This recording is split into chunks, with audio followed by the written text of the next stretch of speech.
जी बिल्कुल बैरिया टाउन ख़िलाफ़ जो क़ौम परस्त अॻवाननि ऐं कारकुन जो एहतजाज किया बैरिया टाउन की वालार ख़िलाफ़ उन मुसलसल जो है क़ौम परस्त अॻवाननि ऐं कारकुन ख़िलाफ़ केस दाख़िल करण जो सिलसिलो अञा जारी है। कंहिं महिल उन्हनि खे गुम कयो वेंदा आहे त कंहिं महिल उन्हनि ख़िलाफ़ FIR कटे करे उन्हनि खे रोडनि रस्तनि तां गिरफ़्तार कयो वेंदो आहे। इन खां पोइ जेको आहे काल्ह क़ौम परस्त अॻवान आहे इलाही बख़्श बिकक उनखे बि गुम कयो वियो आहे। हिन वक़्तु ताईं उहो लापता आहे। हिन वक़्तु ताईं किथे बि पतो न पियो आहे त उहो हिन किथे आहे। उनजा जेके घर भाती आहिनि उन जेके न्याणियूं आहिनि उहे अॼु जेको आहे कराची जी मक़ामी अदालत में दरख़्वास्त खणी पहुतियूं आहिनि। वधीक इन्हनि खां मालूम कंदासीं त उहो कॾहिं खां गुम आहे ऐं कीअं गुम आहे, छा उन सां को राब्तो वग़ैरह थियो आहे या उन्हनि खे को थ्रेड वग़ैरह हुयो। कल मंझंदि खां ग़ाइब आहे, बाबा सां को राब्तो न थियो आहे। असां सभु घर में सभु परेशान लॻा पिया आहियूं। ॿियो बसि असां इहा कोशिशि कंदा आहियूं, असां हिते पिटिशन ॾियणु आया आहियूं। बसि कोशिशि कयूं था त जल्दी उनखे रिहा कजो, उनखे 24 कलाकनि में ज़ाहिर के जेके किथे आहे। मुंहिंजी नंढी सिस्टर जी ॻाल्हि थी हुई मंझंदि जे 2 बजे करे, त उन इहो चयो की मां घर अचां त बसि की मां घर अचां पोइ मोटी करे, त बसि उनखां बाद ख़बर न पई, नंबर उनजा बंदि थी विया। पोइ असां कॉल करण जी कोशिशि की त बसि नंबर पोइ वरी सभिनीनि सां राब्तो वग़ैरह कयो की बाबा किथे आहे, त बसि ख़बर न आहे की किथे आहे। असांजो मुताबिलो आहे कि सियासत करणु हर कंहिंजो हक़ आहे, हर कंहिंजो राइट आहे। ऐं मुंहिंजो बाबा हमेशह खां जदोजहद, हमेशह खां मुंड खां जदोजहद कंदो आयो आहे त उनखे हमेशह रिहा कजे, उनखे मतिलबु ज़ाहिर कजे कि उहो किथे आहे।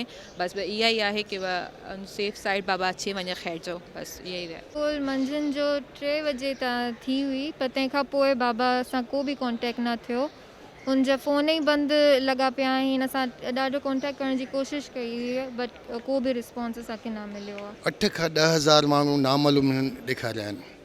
हाणे इलाही बख़्श बिकट बि नामालूम में अची वियो। अहिड़ी तरह सिंध जे सॼे शऊर खे कुचलण लाइ वॾियूं साज़िशूं थियनि पियूं। इलाही बख़्श हिकिड़ो अदम तशदुद जो पैरोकार माण्हू आहे, तमामु सुठो, सभिनी पार्टियुनि सां हलंदड़, इंसानियत दोस्त, हर कंहिंजे ॾुख सुख में ईंदड़। उन जे लाइ सॼे सिंध खे तकलीफ़ पुॼी आहे। ऐं जेॾीमहिल खां कल्ह खां वठी जेका हालत आहे, हीअ अदड़ियूं असां सां यकी राब्ते में आहिनि, पर हिमत भरियूं आहिनि।